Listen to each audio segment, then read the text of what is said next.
Welcome to video part 7, Document Statuses, in this series of eDocs support tutorials. The statuses that documents transition through within the eDocs system are draft, purchased, prepared for signing, and marked as signed. There is no cost for accessing the system, and a document is only charged when it is moved to the purchase status. The draft status is where all documents will start, allowing you to make changes to any fields within the document.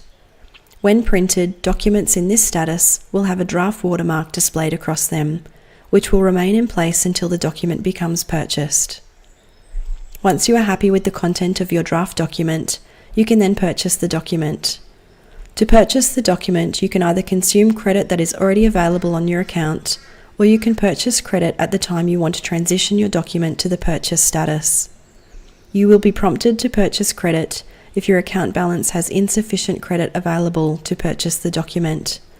For more details, see video part 13, Purchasing Credit.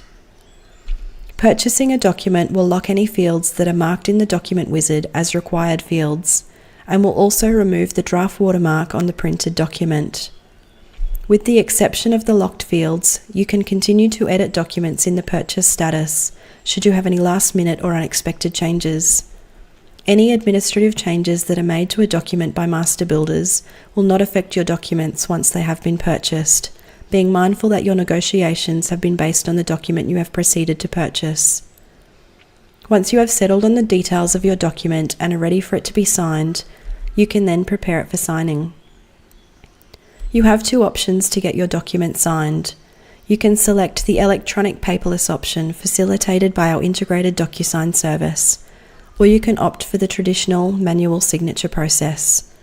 Either way, the prepare for signing step is where you can nominate the individuals who are required to sign the document, manually or electronically, with the option to define how many signature fields are printed on your document.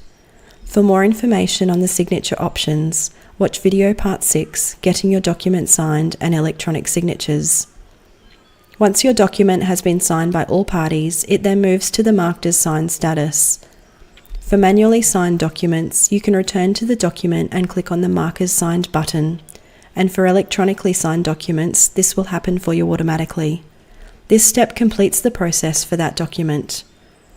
It is recommended and good practice to save your completed documents to your own local computer, storage facility, or cloud-based location, as eDocs will not store documents long-term. For more information about saving your documents, watch video part 5, Printing. And for more information about the deletion process in eDocs, watch video part 10, Document Deletion. To learn more about eDocs, continue to watch the other videos in this series, or if you need to speak to someone, contact your local master builder's office.